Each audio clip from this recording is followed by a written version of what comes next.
Good morning, everyone. We're continuing over here in the words of the PELE YOETZ, describing how a person unfortunately makes the wrong mistake sometimes of not appreciating the true value of the mitzvahs that HaKadosh Baruch Hu has given us. And he writes like this: if you'll ask anyone who is called a Yisrael, who is called a Jew, explain to me, young man, how valuable is one mitzvah to you? He will answer, you cannot compare anything in this world to the value of even one mitzvah.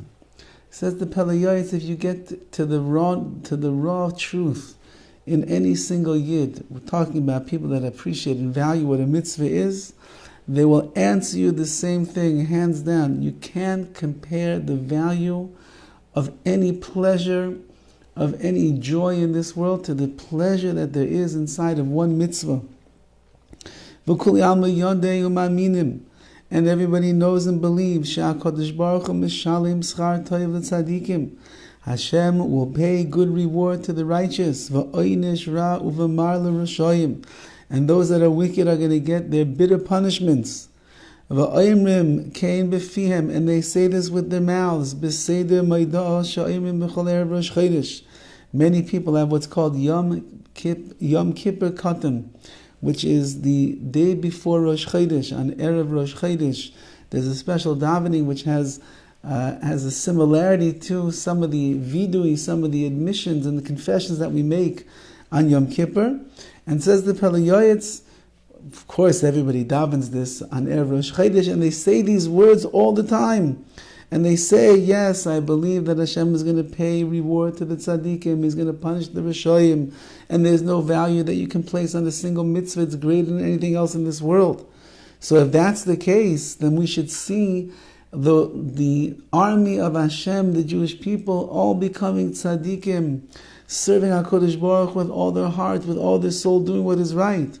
However, their actions are the exact opposite. We see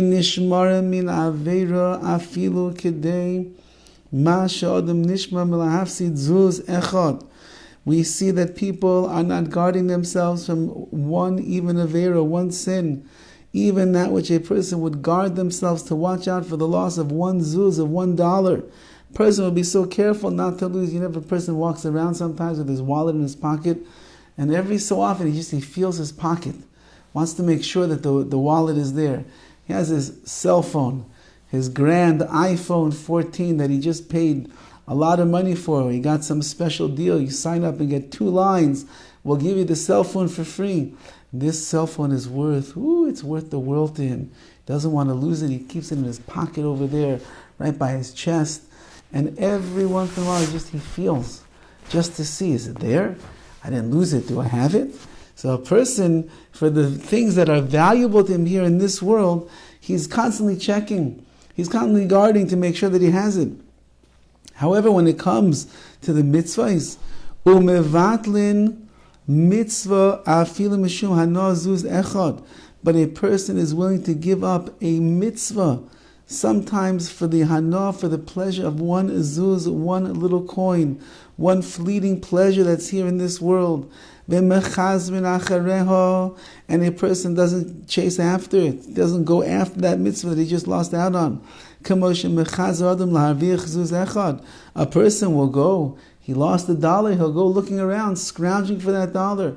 He lost his phone, you're going to see that person go crazy. He's going to start calling. Did you call my phone? Call my phone, I can't find it, please. Call my phone, everybody look for my phone, I can't find it.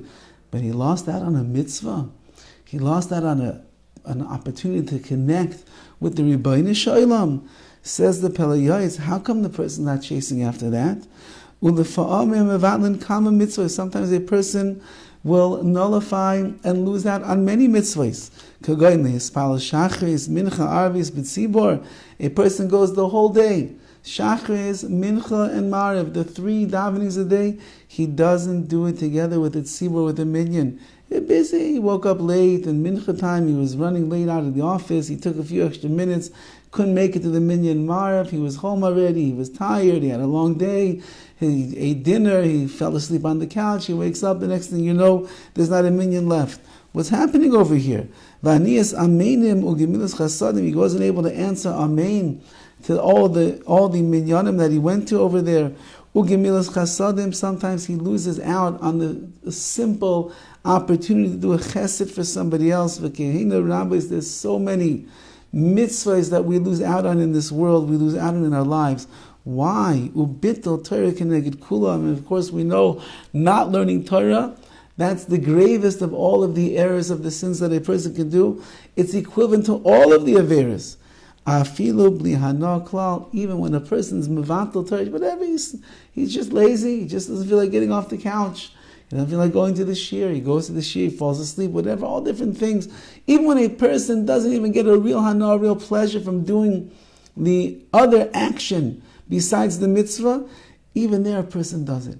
How could it be? If you value, you treasure a mitzvah, you understand the greatness and what it does for a person, it brings us closer to HaKadosh Baruch Hu.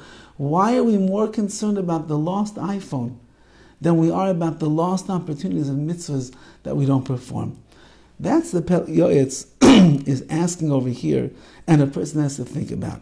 Now we'll have to see how he's going to answer this, but it's obviously there's something that we have to do to build up our sensitivity to what it means to have the mitzvahs and the opportunities to do the mitzvahs just slip out of our hands. To be continued, have a wonderful Shabbos, look for the mitzvahs the best that you possibly can, grab them, and don't let them slip out of your hands. Have a wonderful day.